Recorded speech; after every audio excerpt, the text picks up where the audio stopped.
Welcome to Free Thinking Through the Fourth Turning. My name is Sasha Stone. The following is an interview with the Generation Report, aka Andy Schallman. This appears in video form on his YouTube, The Generation Report. You can find him on YouTube and you can find him on Substack. He just started a Substack called The Fourth Turning Chronicles, and you can find him there. I hope you enjoy. Hello, everyone, and welcome to another episode of the Generation Report. My name is Andy Schallman, and I'm back here with a former guest and what I hope will be a recurring guest in the future, Sasha Stone, who I think it's safe to say can now be called a friend of the program. Thank Friend you of for the coming again, Sasha. program. Thank you for having me. As you know, I'm a big fan, and we're both sort of like those characters in Close Encounters of the Third Kind who keep seeing the same shape and head toward Devil's Tower because they all have this one thing in common. And with me and you, it's like this fourth turning. We're going to be here, we're going to record it, we're going to observe it, and hopefully try to understand it. Yes, we think that we're filling a void of some kind, and there are others out there who are diving into these ideas. We think we're a little ahead of the game on most of them, if we may be so bold to say so. But we hope we'll prove it today. And at any rate, that's what this conversation will hope to do. So I wanted to reconvene with you because basically there are two things happening in the world, one of which you already touched on, which is that America is in a fourth turning and the world is on fire.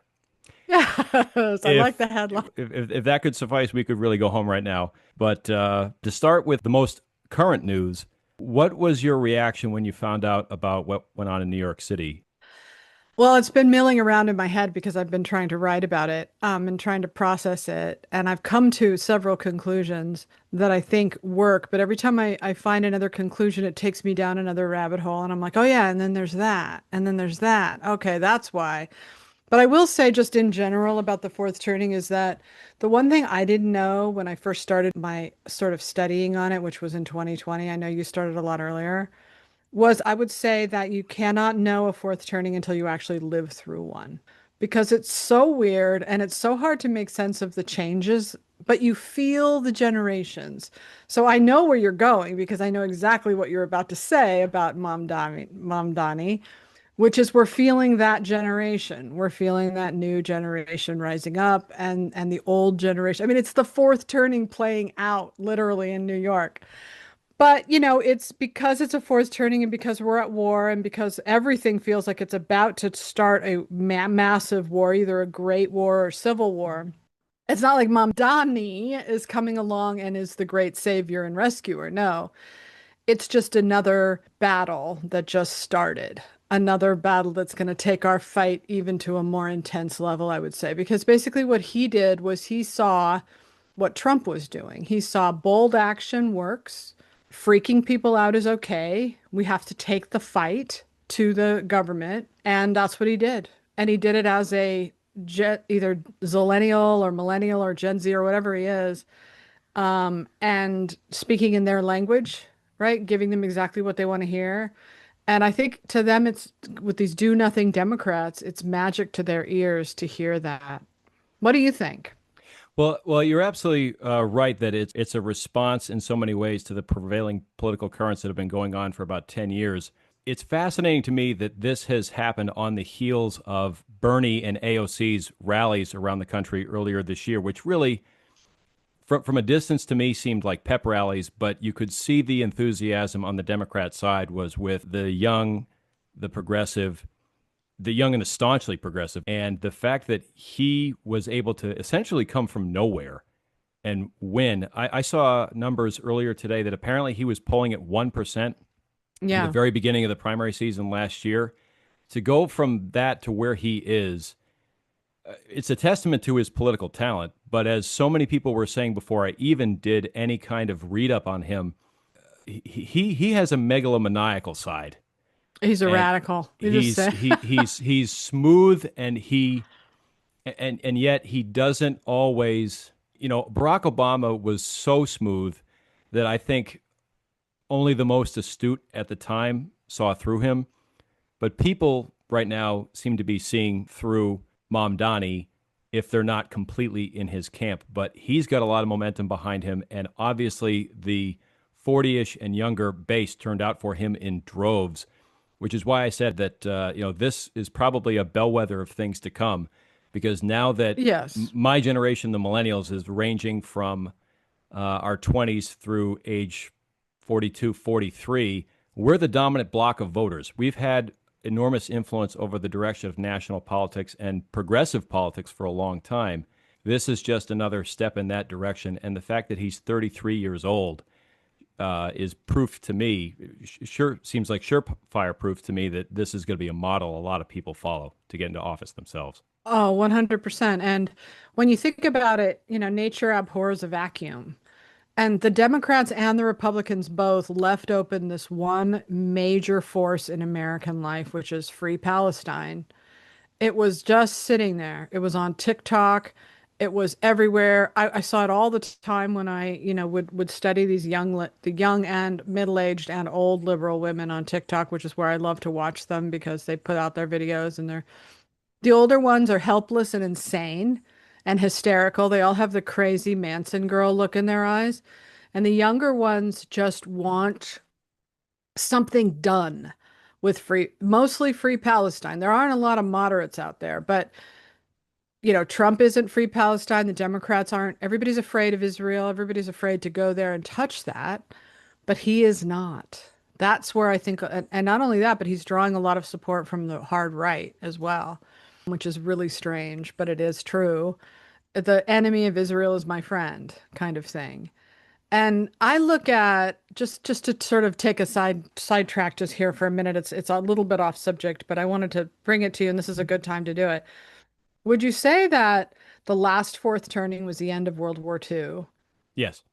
The formation of Israel came on the heels of World War II. It was 1948, I think, so it was like the war ended in 45. Yes, the Balfour Declaration was signed in, I believe, 1917, but the actual completion of that process and the birth of the Israeli state was 1948. Yes. Yeah. And so they've been at war since then. So it's kind of an extenuation of World War II in a way. It was never really settled, that whole thing. And the fact that so many Americans now are caught up in the other side is remarkable and very noteworthy. And it is to do with, I believe, the indoctrination in our schools of the last 10, 15 years of critical race theory. My daughter started talking about, and now I'm saying all this without telling people they have to take a side. I don't want to make it sound like I am like pro-Israel or whatever. I'm just talking about it in terms of the fourth turning, which is that my daughter knew about the Free Palestine thing like all the way back when Wonder Woman first got released. So this thing's been simmering and growing in younger generations for a long time. And it's all about oppressor oppressed, and it's their religion. Well, Mamdani speaks to that 100%. You find these old tweets of him saying things like, who's going to win all the Oscars? White people. Who's going to win all the writing Oscars? White people. Who's going to win all the visual effects? White people. And he's got like one maybe, like nobody knew who he was. He's the son of a semi-famous Indian film director named Mira Nair, who is beloved in the industry. But what I see with him is a guy who has a lot of charisma, who just wanted to do something with that charisma. He had it. He didn't know what he wanted to be. He didn't know how he wanted to manifest it. And he stepped into this thing and it works for him because there is a hole. There's nobody taking it up. So, So that actually dovetails to something that I just found out this morning about his parental lineage. His mother, of course, being in the documentary filmmaking space. His father apparently was a professor of post-colonial studies at Columbia. I saw that mm, and I went, oh my gosh. Because, and I can't believe I didn't put this pattern together sooner, but Barack Obama, Kamala Harris, Pete Buttigieg, I'm sure there are others who have been leading lights in the Democrat Party and in federal leadership positions. More and more of these people are coming from families of college professors and artistic types. As somebody who has spent much of your life around these kind of people, how does that ring true for you about like what formed his personality and why he's in politics or why he seems to Mom be? Donnie, you mean? Yeah. Well, he's put, in my opinion, my next column is called the Democratic Party has fallen. I think it's over for them. He ended it. It came from friendly fire. It wasn't Trump. They wasted 10 years fighting Trump, which was their biggest mistake. He isn't doing that. He's saying Trump is a fascist, blah, blah, blah, but he's offering people something concrete, which is what always had to happen in this last 10 years. Just give people something, a plan, anything other than Trump is bad, you know? Um, but yeah, he's a drama kid. He grew up around movie sets. He knows show business. He's incredibly savvy when it comes to making TikTok videos. I've never seen a politician so good at that, not one. Trump is only by default because he's surrounded by so many of these meme makers and social media people that put him in those, and he fits because he's funny and he's weird. He fits in the TikTok culture really well. But Mamdani does it absolutely on his own, and he speaks right to them. In some ways, he's a snake oil salesman. In some ways, he's a magic man because he's just telling them what they want to hear. And when you grow up as an outsider in a culture, you know, he's an immigrant. He wasn't born here.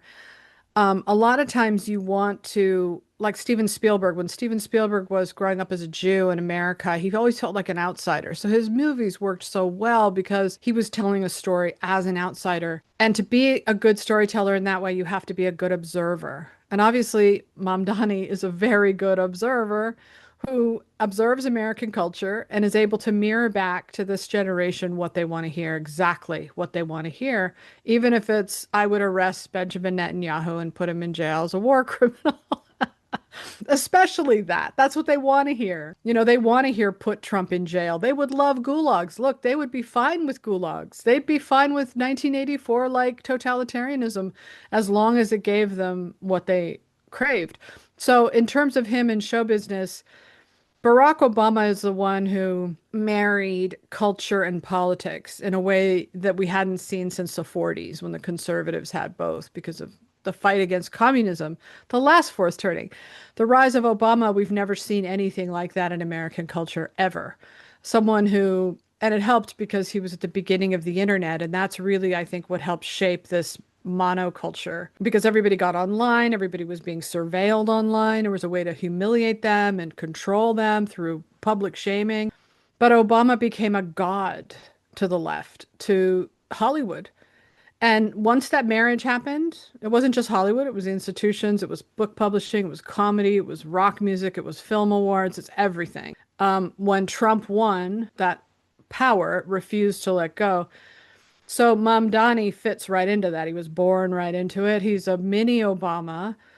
He will give, well, it's a little bit different because Mamdani is exactly what a lot of people accused Barack Obama of being, like a socialist, a Muslim. Barack Obama isn't actually a Muslim. And he's a radical. He's a radical in a way that we start to see in the younger generations out of like Evergreen College and what we saw in the summer of 2020 on the streets, that fanaticism. Put a black square on Instagram, raise your fist to Black Lives Matter. That sort of Chinese cultural revolution power taking over the youth is what Mamdani comes from, is what he's mirroring back, whether he believes that or not. When I looked at his social media posts about the Oscars, I thought, wow, that's weird. He's really deep in it, isn't he? He's watching the Oscars. He's paying attention. He's looking at this injustice that everybody saw back in 2015, though, to be fair. Everybody was talking that way. He's not the only one. That's why we got Oscars so white. That's why the Academy went woke. That's why all that stuff happened. But it's weird to see a leader emerge from such a like a fringe. You know, the establishment Democrats held them at bay for so long. And a lot of these Hollywood types, Julia Louis-Dreyfus, Jane Fonda, Rosie O'Donnell, Barbara Streisand, these are centrist Democrats, they're not this new force. So we'll see. I mean, I don't know that that'll work out for him so well.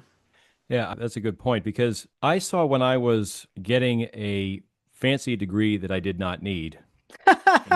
In hindsight, 15 years Cosign. ago, what you were mentioning before about the ideological indoctrination, to me, just perfectly resonates with what I saw and experienced because when I was in Washington, D.C., I saw firsthand how debates over situations like the Israelis and the Palestinians would proceed in a way where the argument always favored the Palestinians' position in the end, and it was always painted as the rational one, as the rational and neutral one. And even then, when I considered myself, I wouldn't say I was a progressive liberal, but I was definitely left of center. Even then, I used to think, huh, that's funny. They're sort of playing with the language here in a way to make themselves seem more humane, but it's not really impartial. But this is what people who have passed through the meritocracy and the education system and who have gotten used to absorbing the ideas that move through these cosmopolitan and urban enclaves, this is what they're used to, is this kind of sensibility that if we just adhere to all the tenets of progressive ideology and pass domestic and foreign policy that conforms to that set of ideas, the world will therefore be perfect. But Yeah. that's never the case. And that's what makes people like Mamdani really dangerous, is because it's a little bit like what I heard Thomas Sowell say about Obama once, which is that Obama had an absolute talent for saying things that made no sense, but that sounded not only plausible but inspiring. Mamdani has that exact same gift. So for people who think that New Yorkers banding behind Eric Adams and people who would have been strands voting for other candidates will be enough to defeat this guy, I'm just not sure that it will. I think he's going to be their next mayor. Do you? I'm still predicting Eric Adams, and I'll tell you why. Because he's running as an independent. Trump will campaign for him. The MAGA people will turn out. And more than that, the primary didn't have people coming out to vote against anybody. Everybody underestimated him. And as I've seen from watching politics for all these years, if you coming into an election and people aren't energized, if Trump, for instance, that's why the Democrats relied on Trump for so long, for 10 years, because he was their golden goose in a way. He could just keep scaring voters to the poll. This is to the polls. This is an emergency. This is an existential crisis. Get out and vote.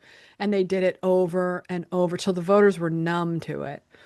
Well, nobody was afraid of Mamdani. Nobody thought he would win. Everybody thought it would be Cuomo or Eric Adams. So they didn't turn out to vote against. But now that he's the threat, I think a lot of New York will rise up and say, no way, the union guys, the longshoremen and all those guys, they'll vote this guy out. So, and there's going to be a lot of billionaires and millionaires trying to get him out. So there'll be a money pack. I don't see his vote dominating in a general personally, but maybe I'll be wrong about that. We'll see. The one thing I wish that I had retained a little bit more of an understanding of was the constituency that came out for AOC 7 years ago when she turned over, I think it was a 10-term incumbent to win. She, of course, has completely reconstructed her identity since she first threw her hat into politics. She grew up in Westchester County and has yet always very cleverly and kind of deviously painted herself as a girl from Queens. But similar to Mamdani, nobody saw that result coming when she won that primary. It's not clear to me just how much of a true demographic diversity, not only race and ethnicity, but also income status, came out for her.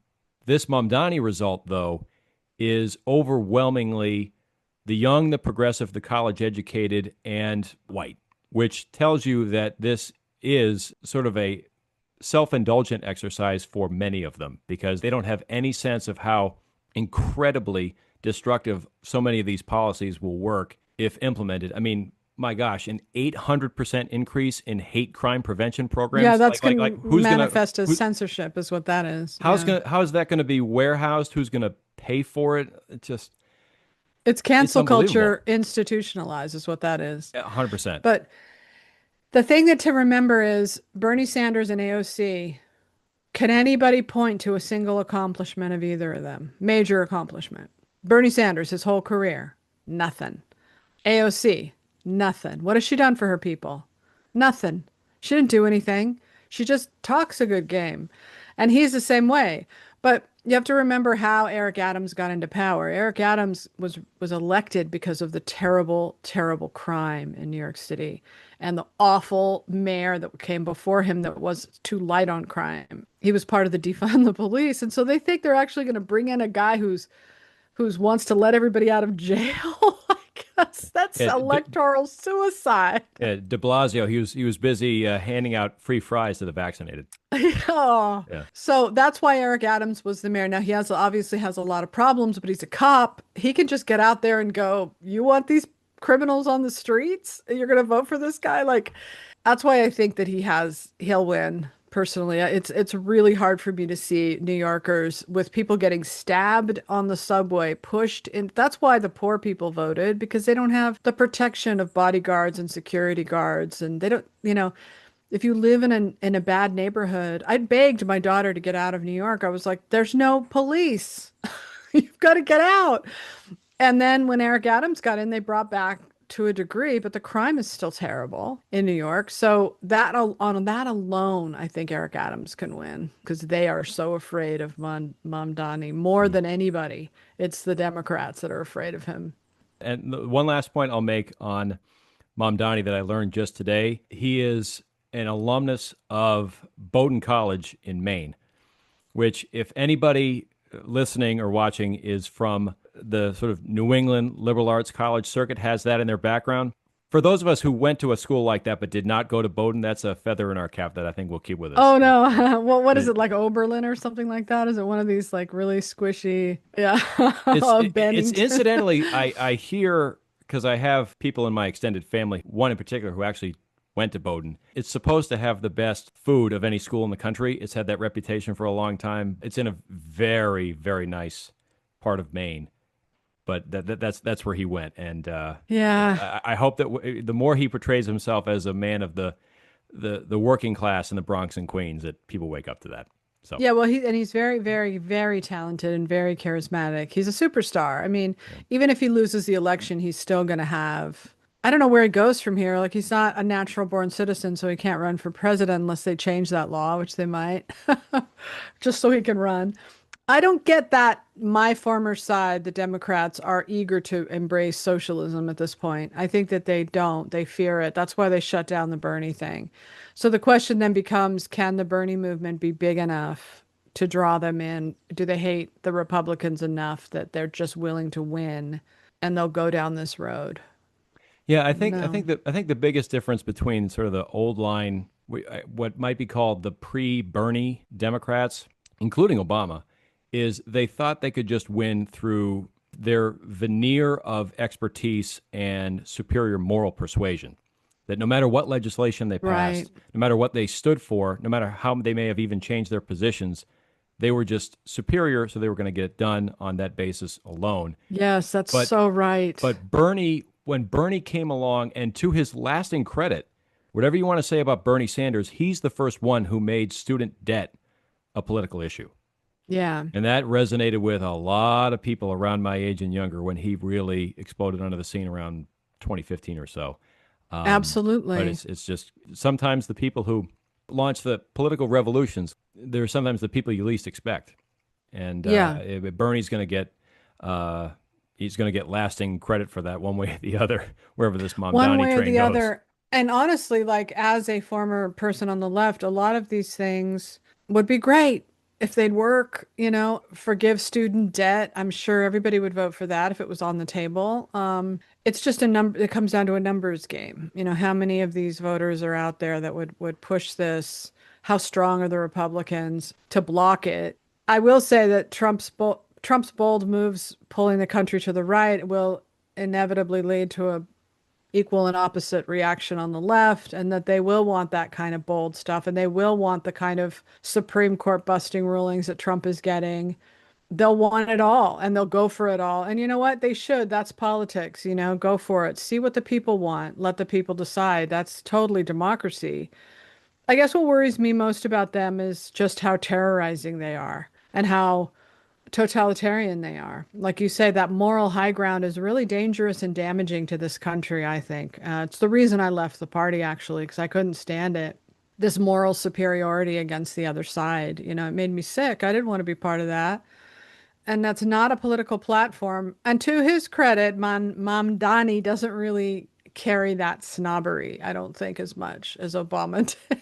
Mm. You know, Well, he, when Obama lets his guard down, it's right there in the surface. yeah, The thing that he was very skillful of when he first became a national figure was he was so calculating about not letting that side of himself out. There were certain people, very astute, mostly on the conservative side, of course, who did pick that up, but he just was able to couch it or deflect it whenever that charge kind of came up against him. Maybe the one exception that I can remember was the Joe the Plumber exchange in, I can't remember if it was Right. Ohio or Pennsylvania, but that was just a moment in time. And of course, the Obama train was just going too fast to stop at that point.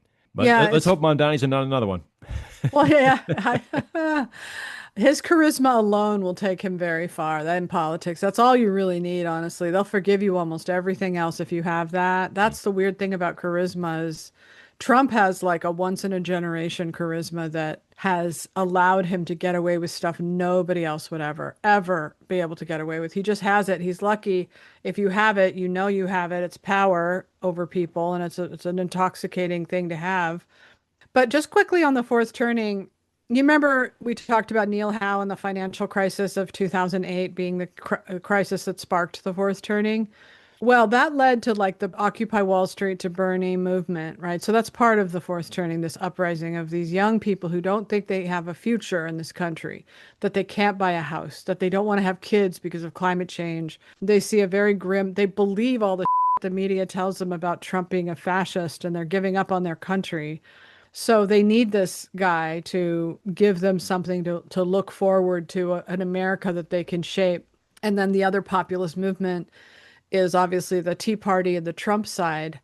All of it springing from that crisis. So how right were they, Neil Howe and William H. Strauss, about that? Well, they were absolutely 100% right about the mood shift in the country and what would spring forth once the mood changed. I was in college from 2004 through 2008, and I can honestly say that for as much conversation about politics went on campus, it was muted considerably with what I saw when I was a graduate student and what has been going on ever since.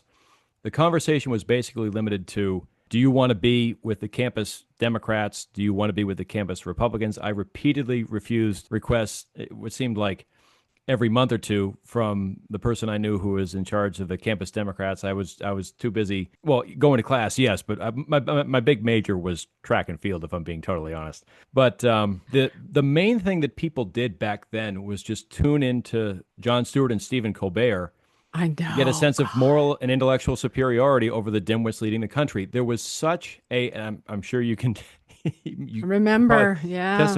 testify to this even more. The hatred toward the Bush administration and toward Dick Cheney in particular was so extreme by the middle of the 2000s that, I had friends who I, in retrospect, consider kind of brave for being open about their political beliefs when they would talk about them.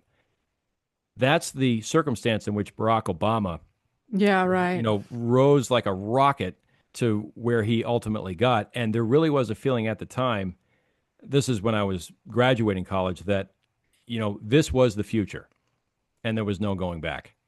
And But he's, as to your point, he spoke the language of Jon Stewart and Stephen Colbert, he did. just like Mamdani is speaking the language of the influencers of our time. In 2008, the media, I'm not sure we'll ever see the media get behind a candidate the way that they got behind him. Mm. And the other thing that's important too, that I want to stress this about Barack Obama, is he is an Xer, not a boomer. You look at his life story, you look at who his parents were, you look at where he lived in the United States and around the world, and how dislocating his whole growing up experience was. And also just like some of the personality markers. I mean, he can stoop to being preachy at times, but people who are as smooth as he slides right into what Strauss and Howe said about Generation X as far back as the early 90s, Mhm. that the people who were born in 61, 2, 3, and 4, when they first appeared on college campuses at the very end of the 70s, the early 80s, they were noticed almost right away for introducing themselves to professors, introducing themselves to administrators, saying sort of, here I am. I'm in this game to advance myself, go as far as I can on my own efforts, but I'm not here to complain and be preachy. And that was a big break from the people who were on college campuses in the later 70s. Boomers were kind of notorious for being complaining, preachy, Oh yeah, you what we think bet. of as boomers being now, but Yeah. he was part of the first wave of Xers who were a break from that personality. I'll tell you something. If you look at the last fourth turning, which was the Wall Street crash was the crisis, and then you had the Great Depression and World War II, and I would count the Cold War as part of the fourth turning myself. I mean, not the whole Cold War, but at least McCarthyism and all that. But we were united as a country in World War II and after. We came together to fight that war. We weren't so polarized as left right. But after the counterculture revolution of the 60s, we really did see a major split between the hippies and the radicals and the Nixonian Republicans, conservatives. So I grew up in that era on the left, and I grew up in a way that we just didn't associate with Republicans. Wasn't that we hated them. We didn't spend our time teasing them or mocking them. We just existed in two different, not the kind of two different realities of now, which are completely different. But, it was just kind of a thing where like you wouldn't date a Republican if you were on the left. They kind of, but we didn't pay much attention to each other. I certainly wasn't paying. I just knew that, oh, I don't really associate with Republicans. That's all I knew. But, these two tracks found their voice in the Jon Stewart people, just like, because the conservatives and the Republicans were in power for so long. And the Democrats had all these terrible candidates and could never get back power after they got taken out of office after Jimmy Carter failed and Ronald Reagan took power and his administration ruled for the next 12 years. Most of my formative years were living in the Reagan era. And then Bill Clinton came along, but he was fine. He wasn't quite Obama. He wasn't really speaking for a generation. But it was that Jon Stewart hybrid of Chris Hayes, Rachel Maddow, the internet, Twitter, the iPhone, big tech, forward thinking, early adopters, all coming together in this sort of singularity that happened right around that time of 2008, 2009, 2010. I was there for all of it because I've been online for 30 years. It's a long time. So I was one of those people. I was an Obama cult member, 100%. I was all of it. I was a woke person. I was critical race theory all the way. And so Trump became that person that spoke for the people who were left behind from all that. So it just keeps going in cycles, right? So now Mamdani comes along and he speaks for those people that have been left out of what bizarre thing the Democrats have been doing, this madness that they've been engaged in for 10 years. And they're not MAGA, they're not conservatives, they're not Trump. So they didn't have a voice, and now they do. They have a woke leader, the leader of the woke movement. Yeah. Yeah. The interesting thing that I've been diving into more and more recently, because it dovetails to exactly what you just said about the divide that America that really breached apart wide in the 60s and just continued, was that what we call the meritocracy, which really has the practical reality of what the meritocracy has become is different than what people think its idealized meaning is. But at some point in the past 20 to 25 years, especially, I think it's just undeniable that the people who have attained the most upward mobility in American society through the conventional pursuit of professional managerial jobs, starting with higher education, especially through the elite schools, they almost all went to the Democratic Party. Yeah. Exactly when that started is hard to say. I do think that there was an infusion of ideas because of the lowercase c, lowercase r cultural revolution of the 60s. There was such an embrace, and I think it was subtle at first, and then it became more and more open with time, of the universities adopting critical theory. And James Lindsay and some others have talked at great lengths about this, that Yes, absolutely. that critical theory as an offshoot of postmodernism and cultural Marxism became sort of the dominant mode of breaking down reality into all this minutiae to sort of arrive at a conclusion that it was flawed in some way that the enlightened could fix if they just applied themselves in the right way. That, among other things, has created a situation where a generation that aspires to conventional high achievement, they want to be change agents because everything that they've invested in their education and who their friends are and where they live, it's been corrupted in a certain sense by progressive ideas that stem from critical theory, which has its roots in the Cultural Revolution of the years when the boomers were coming of age. And this is something that Neil Howe does not account for at all. I don't think he saw it coming. I certainly didn't. I mean, I was part of it, but it was a direct result of the rise of Barack Obama because Mm. he was the first black president. And we got such a high from that that we all were like, why is America so racist? Why is it so sexist? Why can't we make change? I was one of those people. And my poor daughter was in a public high school when critical race theory hit, which was right around 2013. And she took this class where she was told she had to stand outside of the circle because she was white and she wasn't allowed to talk about it. Now, my daughter grew up with Barack Obama as her only president, and her best friend was black. She never knew anything about racism before this point. They taught it to her. They taught her that she should be ashamed of herself. And I think that's when the trans thing started too, because it was a way out of being a normal person.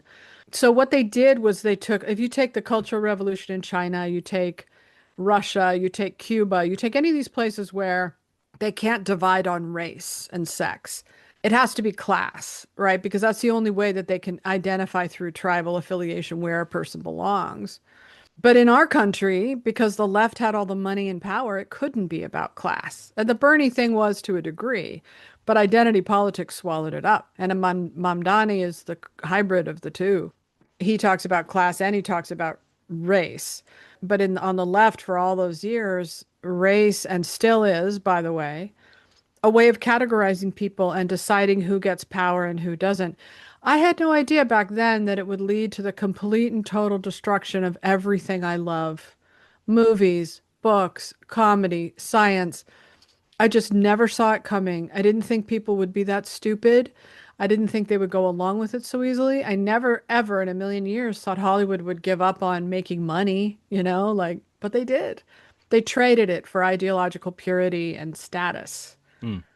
So when you think back to the movies that were made in the 1990s, I mean, it's obvious that The the best movies, era. Well, it's one of them. yeah, Yeah. it certainly is, and that actually is something that really stands out to me.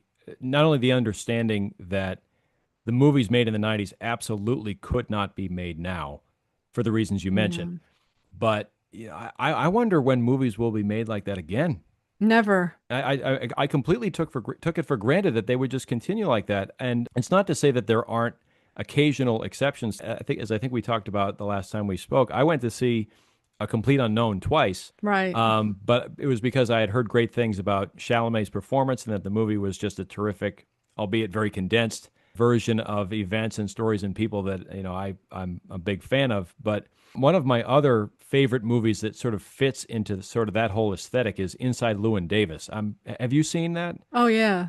It's That great. there's something about that movie that just hit me at a time in my I saw it when I was 28. It hit in the theaters when I was 28, and there was just something about what the lead character goes through in that movie that just spoke to me in a way that's really hard to explain. But the Coen brothers are among the genuinely a dying breed of people who will even dare to make movies like that. Tarantino obviously is going to be making whatever movie he wants until he's in the ground, but there's Tarantino so is few of them. refuses to be woke, thank Yeah, God. But yeah. I'll tell you a little story is I was on the Oscar beat for Inside Llewyn Davis, and I love the movie so much. I got to go to a little party in Santa Monica where they had a band, and it was T-Bone Burnett playing the band, and the Coens were there.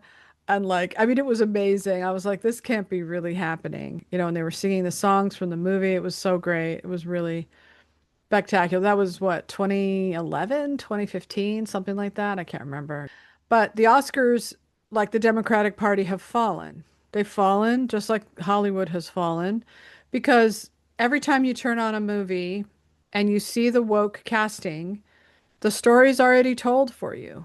The filmmakers look like they have a gun to their head. It feels artificial.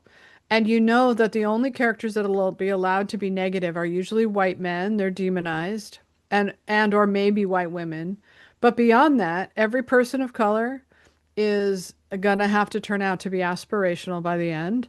The woman is gonna have to be the hero, fight for herself. No man is allowed to rescue her, and it's boring. It's boring. And so all the element of surprise and reality. What was I just writing about? Oh, I was blathering about this on my awards site, which is Awards Daily.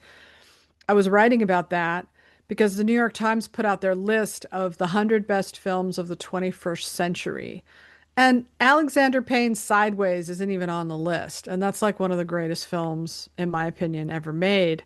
But their list was so elitist. It was so like international and woke. It wasn't at all reflective of the best films since 2000. So No the way. so the first Star Wars reboot was one of the films on the list? Because Nothing, that's what I thought no, of right away. no, no, we were talking like any movie you haven't seen that was made in another country is usually what tops this list. The number one movie was Parasite, which is a great movie, but it's South Korea. And the last 20 years, 500 people who supposedly work in Hollywood and critics are saying the best film in all that time was a film made in South Korea. And it's like, do you hate your industry? Do you hate all your filmmakers? Once Upon a Time in Hollywood is a great movie. That's worthy of being number one. The Social Network, No Country for Old Men. I mean, these are incredible films. And no, they're not because they're not Parasite. Parasite is a non-white movie, so we're going to go with that one. And that's how they think, and there's no breaking them free of that. So I don't see Hollywood unless they had a Doge and they brought in, a crew to fire everybody and then hire back people who only, they won't do that because they have streaming now as a fallback. So they don't even have to worry about box office anymore. They hate half the country, so they're not going to make movies for them. And they've lost their ability to connect with regular people and tell regular stories, which is a first in all of Hollywood history. All the best movies from Frank Capra to Steven Spielberg told stories of regular people. And they don't do that anymore because at best they don't know them and at worst they hate them. How much of the seeds of that do you see in things that preceded the full-on arrival of the woke movement around 10, 11, 12 years ago? In other words, can we look back to the movies that were made, say, 50 years ago and see signs that the emergence of the new Hollywood after the studio system ended became such a self-referential and self-enclosed community of like-minded people that Yeah. one day they would, having remained self-enclosed and self-referential for a long period of time, that one day they would completely give in to ideas like woke.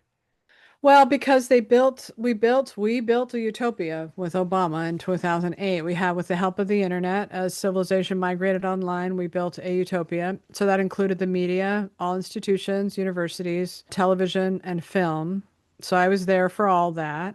And what ended up happening was right around 2003, it started, which was a split in Hollywood between what I call the coach section of the airplane and the first class section. The first class was my beat. It was the Oscar beat. It was aimed at the high-minded elites that go to art houses. The other side was Marvel and Star Wars and all the things that the public went to go see. And these two trajectories, Hollywood was making money like you wouldn't believe on the big Hollywood side. The little side wasn't making any money and they didn't care. It was just a quality stamp. A movie could make no money. $12 million The Hurt Locker made in 2009 when it won Best Picture. Avatar was the highest grossing film of all time and it didn't win Best Picture. Told you everything right there.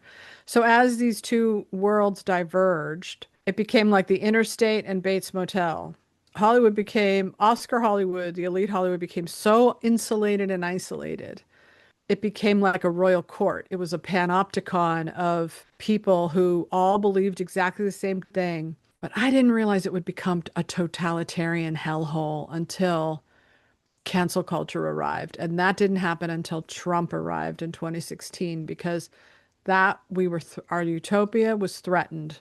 An invader was here and it was time to go to war on him and everybody like him.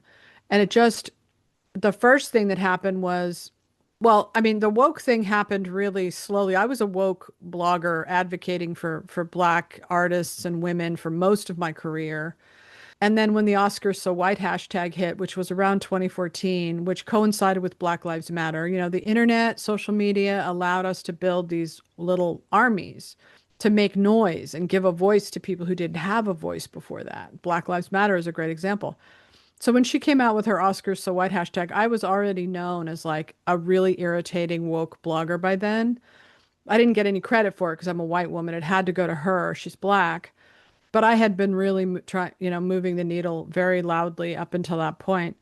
But when that happened, the Academy was embarrassed and they didn't want to be seen as racists. Remember, it's if Obama is God, everybody wants to be closer to God, right? Like They want to be as close to God as possible. So if they're seen as a racist, they're very, very bad. The worst thing you can be. The worst thing you can be. And so we watched Hollywood in 2016. We watched the film La La Land win every single award leading into the Oscars. And then people started talking after Trump won this movie. I was one of them. This movie shouldn't win. It's too white. It's too superficial. This is a dumb movie. Ryan Gosling's trying to tell black people about jazz. This movie should win. Moonlight, the one about it's a gay coming of age story about a black man, you know. And it won. Shockingly. I predicted it to win on a total chance and it paid off. It won. But that's because they called La La Land racist. And that was the beginning of the destruction of Hollywood. The next year, the same thing happened with Three Billboards Outside Ebbing, Missouri. That was called racist. And then a film called Green Book hit in 2018. And that started a massive freak out revolution in Hollywood that would forever change the Oscars. Because the Academy would then say, okay, we're done with being called racist. We're going to invite 3,000 new members in, with the only criteria being that they're not white and they're and or female and mostly international. Completely changed the Academy. And they did they're still doing it. This year they invited 500 and they said with a commitment to representation for women and underrepresented groups, you know. And so that's their aim. So you tell me, how could art survive that? It can't. There's no such thing because nobody can tell the truth. Nobody can even tell good stories, right? It all has to be this bizarre sort of, I mean, if you imagine what kind of a film industry could you have inside of Scientology? What kind of stories could you tell? Who can be your enemies? Who can be your heroes? They would tell you who. It's the same in Hollywood now, with Yeah, no end in sight. yeah. With when the creative impulse is predetermined to be directed towards certain stories about social progress or social trials or injustices committed against particular people for different reasons, that actually defeats the purpose of the creative impulse in the first place. And what's funny is during the last fourth turning, the communist hunters had blacklists. And it was like their version of cancel culture. And they went into Hollywood and they said, you're not going to preach this to the public. And it was scandalous to all of us. We thought, wow, they actually tried to do that. They controlled us. They had blacklists. But after what's happened to Hollywood now, I can see why. Like, this is Senator McCarthy's worst nightmare. It's coming, it happened, right? They're using film like they use comedy, like they use science, everything to push them singular message of equity, basically, Marxism. If you look at, I listened to this incredible Cold War podcast called American History Tellers.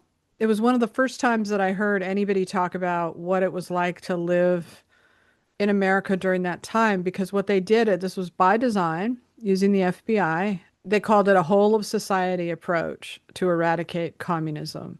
And what that meant was neighbors telling on neighbors, people being hired to spy on neighbors, children telling on parents, all that stuff you fear that happened in Russia and in China and everywhere else, Cuba. Anywhere communism goes, that usually follows. But these were the communist hunters, but it was the same sort of thing playing out. And that's the danger of what happened in our country, which was right around 2012, because of how Obama was obstructed by the Tea Party and the Freedom Caucus, because Obama is God. Obama's the first black president. The forces against him must be racist and white supremacist. So now we have to, a whole of society approach to eradicate racism. And it's everywhere. It's in our schools, it's in our movies, it's in our building, it's in our statues, it's in our music. That's where woke really came from. That's where because it was this desire to make us all these not racist white people, I guess, is how you could put it. Because white people still dominate, right? And it was power to, I wanted to bring this back because you mentioned something about this earlier. Right around the time when studios and Hollywood decided that they needed to be more representative and they needed shields, people of color that they had to start hiring so that they didn't look racist.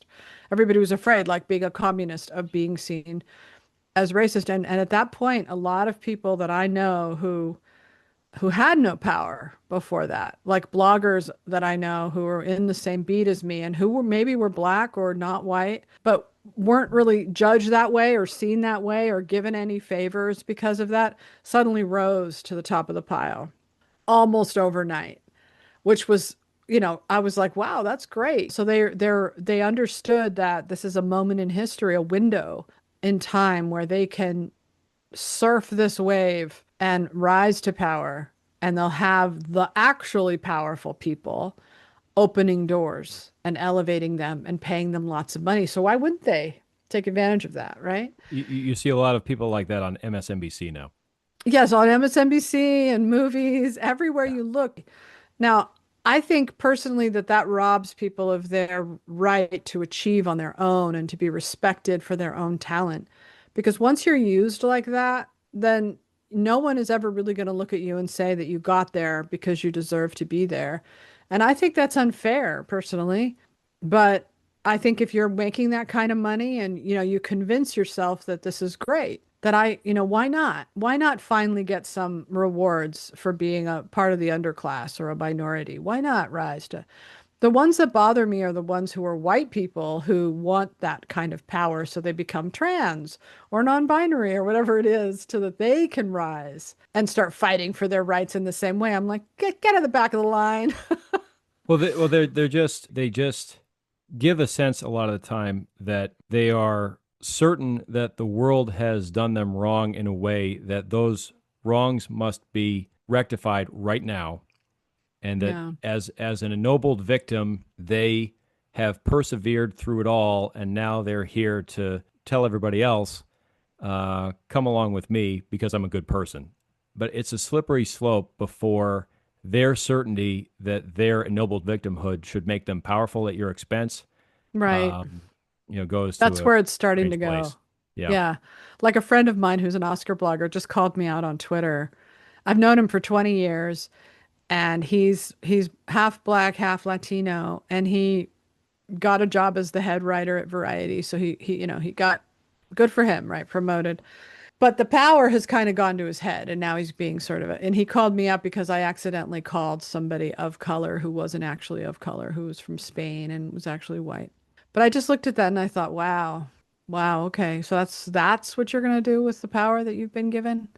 That? Okay, well that's low-hanging fruit, man. Do something else. Write a novel. Make a movie.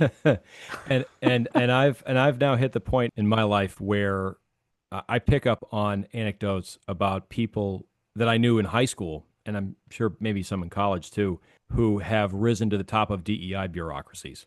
Yes, And yes, when you hear the absolutely. names, I think maybe the shock value of this is resonates a little bit more if it's people you knew in high school, and because you haven't seen them in gosh only knows how many years. But there's one particular person I know who will remain nameless is now the DEI head of one of the most prestigious universities in Greater Boston, and I'm like, I couldn't believe it when I heard it. But You've got that's to read a book. You've got to read this book called Mania by Lionel Shriver. okay. Promise me you'll read that. We'll discuss it the next time we talk. I'm not going to tell you anything about it. Just pick it up and read it and tell me what you think. Mania, it's called. And I think you'll get a big kick out of it. Hmm. Mamdani, I was thinking as I was writing this that there's nobody else who could take the place of him who was a white man. Like Gavin Newsom, even if he started selling socialism, I don't think he could resonate in the same way. I think that these generations have been raised to see people of color as sort of religious symbols in a way. Trans people too, of like they feel something when they elevate them or they pay attention. And I think that he is able to really tap into that. And I don't think Obama did so much because it kind of happened in reverse with him. He rose, he won, and then all of a sudden this thing was born, this religion. Well, the interesting thing about Obama is because he has the unique background he does, he could be presented by the media, he could be presented by his campaign, and he could present himself as the person whose rise to the peak of political power would heal 200 plus years of wounds on Right. America's original sin. That his candidacy alone could right that wrong. And I certainly, even though I was in my early 20s at the time, I should have been more aware of just how incredibly effective his campaign was and the media was, it seems like he actually didn't really dive into those waters too much during the campaign. When he did, some of the stuff he said was scary, Yeah. but so much was done on his behalf to make him the savior. The diversity stuff exploded after he came into office. There was no No, diversity, equity, and inclusion mandate in corporate America in 2008. That came not in later. Hollywood. Yeah. Certainly not.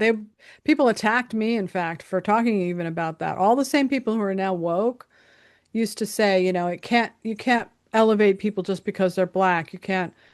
And, I never argued for that. I said they should be good, but, we can't have an industry that is 100% white people for 90 years and Mm. not do something about it. Like, that's how I saw it at the time. But I never in a million years imagined it would go all the way to mandates, which it has in Hollywood. They're mandated now, And I'll follow that with just this, that I've mostly kept silent on the podcast anyway about my experiences dealing with people in the professional space who have made a living as generational consultants, and I won't name names here.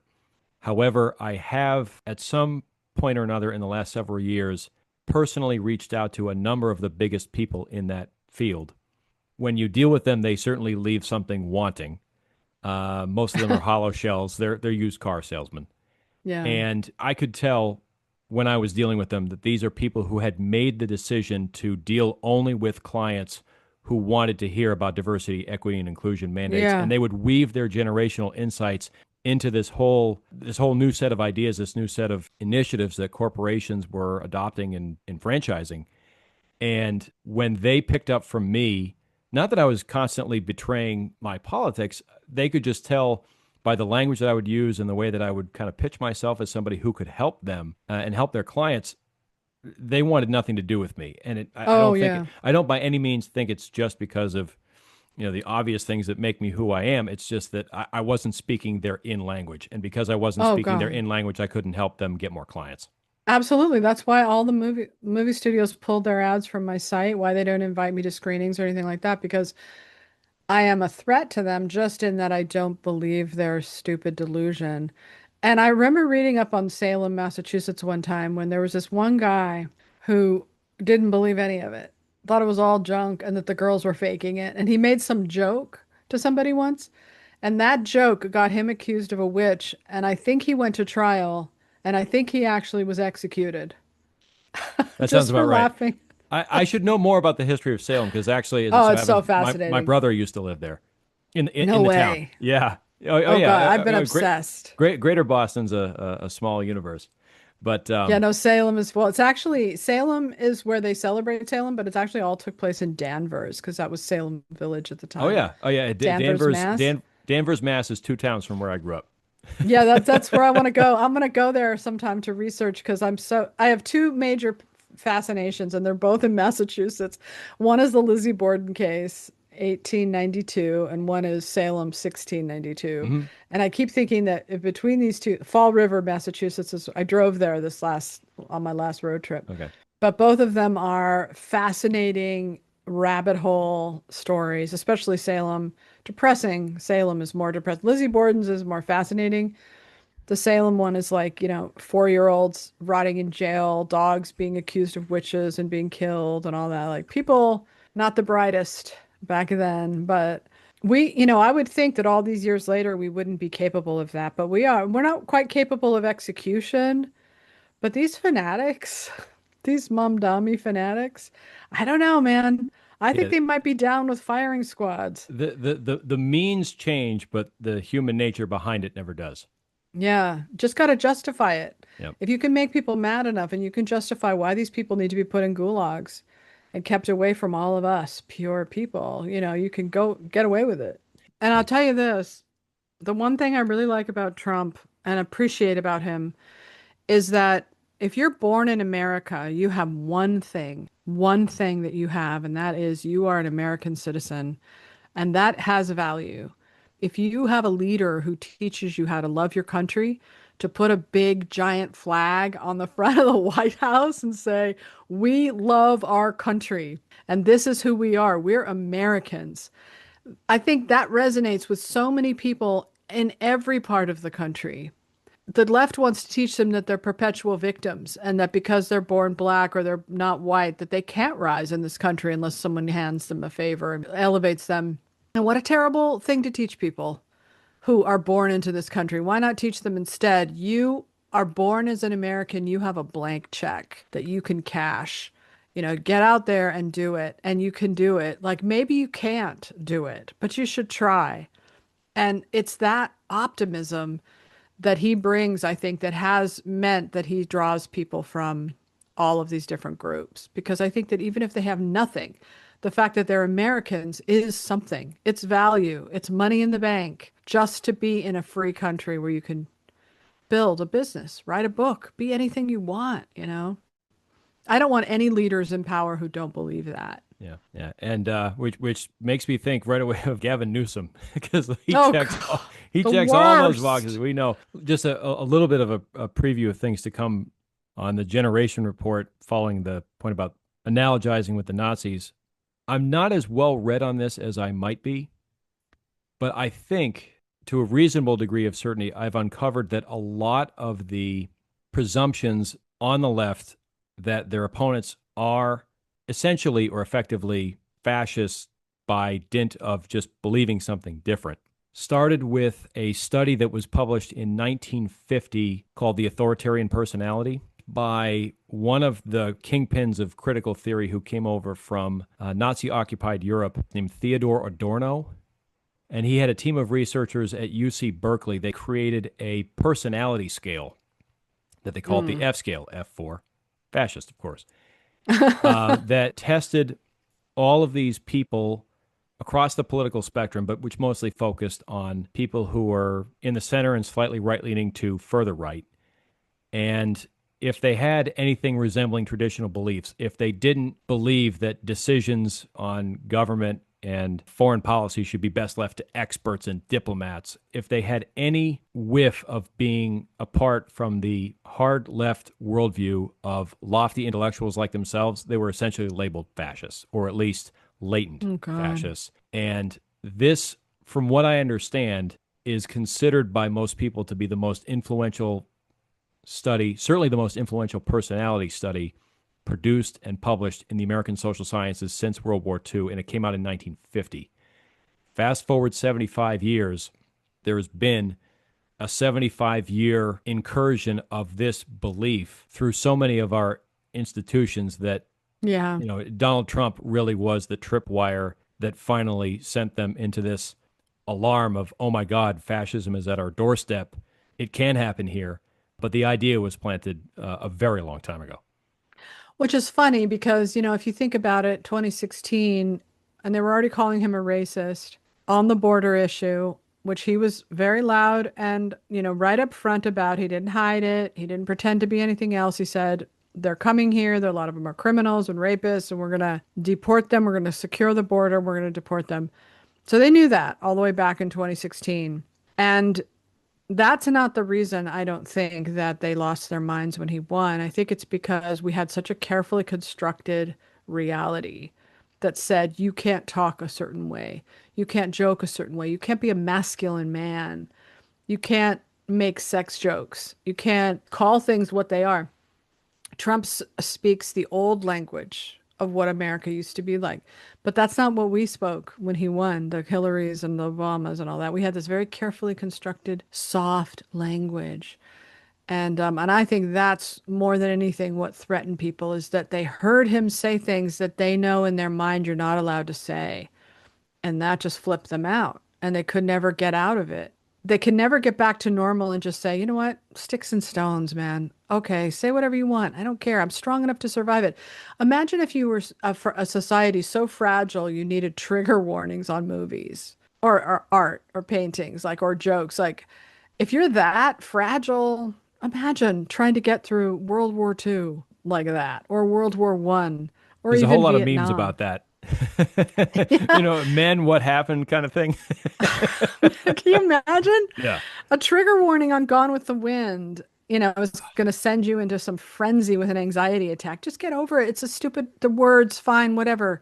You're stronger than that. You can survive it. That's what you teach your kids. But I feel very nervous right now about what's about to happen because I see a big stack of dried out weeds and I see Mamdani's win as a lit match. And I feel like that's about to take it to the streets, to take it to war, because he is a revolutionary who can lead, and he's intelligent in some ways, he's stupid in other ways, in my opinion. And he's careless, and he will, as I've seen from his videos where he's fighting those ICE agents and he's calling for Netanyahu to be put in prison, terrifies me because he sounds like Che Guevara, Fidel Castro. That's what he sounds like, Fidel Castro. And Yeah. Fidel Castro was really charming too. Oh, And all these guys have a chip that just allows them to get where they are. That includes a charm that other people are simply not capable of projecting. yeah. Yeah. So this is a fourth turning, without a doubt. It could be, can't possibly be any more of a fourth turning in every possible way, everywhere you look. So what do you think's going to happen? Do you think, and I know from every fourth turning, Americans, they come out of it having chosen a certain path. And that's what we're deciding right now is what our path will be. And I don't want it to be the left. I can deal with the right. It's sort of in the realm of normal. The left, no. Obviously, you and I hope for the same path to prevail in the end.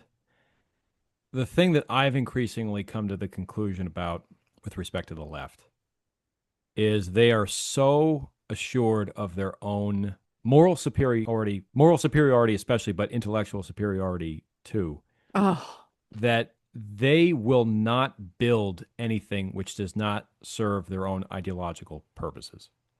And I think that's something that I'm going to try in my own way to get across to people my own age and younger as I speak with people in my other life, my non podcast life, is the sense of urgency of where we are because we're in a fourth turning, because the left has proven itself more than ever, I think, in the last few months to be just filled with this nihilistic rage that anything they can't yeah. control, they're going to destroy.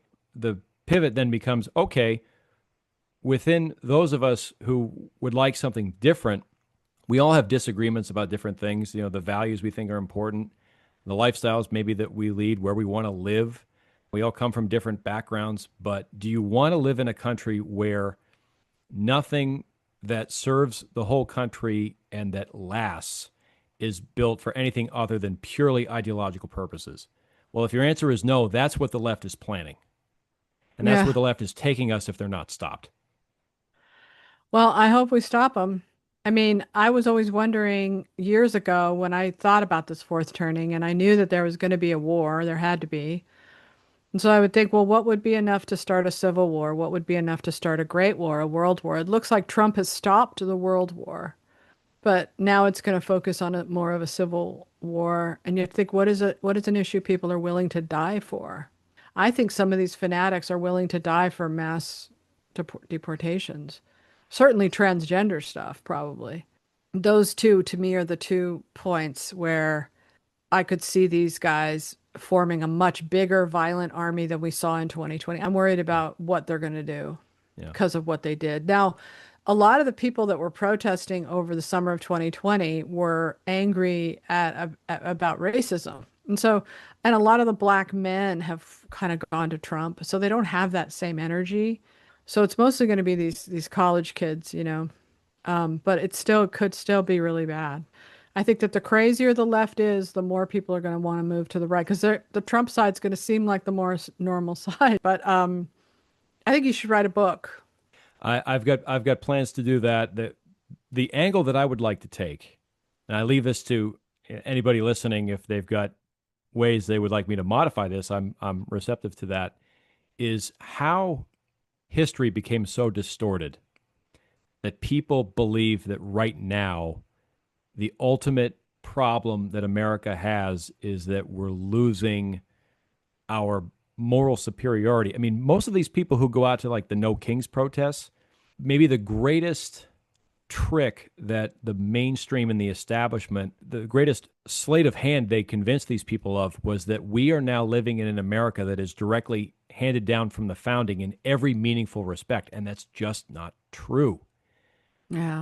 So many things in the country have changed so much that to actually stick with that as a talking point to me is just incredibly dishonest. But it's an article of faith to them, and they'll never walk away from it. They'll never believe anything else. And Yeah. what I'd like to do is try to offer a sense of how the establishment came to see history the way Ken Burns and John Meacham see it. Because I mean, Ken Burns, for what it's worth, I think he's made a lot of great documentary films. He's a weird guy. He's made some great films. He's not a historian. Let's No, just let's just he's a NPR liberal. I'm sorry to exactly say it. I hate to say that, but it's and true. and John Meacham is, I mean, he's like my Lex Luthor. Is Uh, he really? oh, John Meacham, did he I just can. put out that Twain book? Oh, he Is he may the one that have. the Twain biography? Because I just bought a Twain biography, and I think it's some famous guy that wrote it. I don't know who. I So. could see him writing about Twain. He picks all the usual suspects. It's sort of like Doris Kearns Goodwin. She actually disappoints me a little bit because I consider her a serious historian, even though she's tackled kind of elite subjects her whole career. Like she's terrifically bright and a Smart. great writer, Yeah. and has, I think, earned her place, even though I don't agree with her politics at all. Meacham is just slick. And I first discovered him on about the time that Biden was becoming president, and it was becoming clear that all of his pet phrases about the soul of America, this Oh yeah, I remember you telling me and about that. we just need to get things right 51% of the time. The battle is perennial. That was another one of Biden's lines that Meacham gave him. I mean, the media was so totally dishonest. All To state the obvious. the media was so Shocking. totally in the dark about what their collaborative relationship had been and for how long. It just allowed all of those pet phrases that Biden was using to seem organic, but none of it was organic. No. I consider Meacham He doesn't, absolutely not, devious. Biden is not exactly an original thinker. Man, the guy's been in government for what? He was in government for what, 70 years or something like that? It was insane. But, if we had gone with the Democrats, I mean, I am so grateful that Kamala Harris did not win because I could see our future laid out. What they want on the left is what Hollywood is now, which is aligned on ideological grounds with other countries, an international hive mind like 1984 that leaves out everybody else. There isn't a future for everybody else. So, as chaotic as Trump's presidency is, and whatever mess the MAGA, they're not a cohesive coalition, MAGA. They're very infighting constantly, chaotic. Everybody has their own idea of where they want.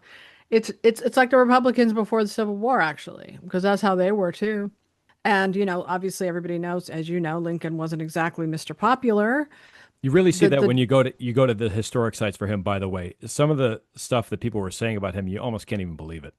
Yeah, and it's amazing that it worked out for him the way, well, it didn't actually And work out for him. They shot him in the head, but I just think that to your point, like it's our country's so young and ours democracy, Democrats are so stupid in their definition of democracy. They don't even understand what the word means. right. How could we get to a place where they don't know what the word means? And it's like I always say to them, we just had an election. People voted, Trump won. That's democracy. Perfectly put. And they're like, no, and they're saying that it's the Constitution, My side has been trying to overturn the Second Amendment for my entire life. They don't care about the Constitution. They think it's written by old white guys. And to follow that point about the Constitution, I think what I'm about to say will be independently backed up by most people who have observed this. That the vast majority of people who rise to some level of prominence, public or otherwise, as constitutional scholars, they overwhelmingly lean left now. I know Oh, okay. I can give one example. I won't name the person, but people who know me or have listened to this podcast probably already know who it is. The woman who was the opponent last year of the woman whose congressional campaign I supported is a millennial for what it's worth. And among her career accomplishments to this point is a time teaching constitutional law at some well known schools. But when you listen to her speak publicly, you can tell this is a person whose views of the Constitution are not exactly the way the Constitution has been presented and interpreted and spoken about in the past. It's all slanted through this elite lens that, in my estimation, has come from not just the education system in general, but the elite law schools.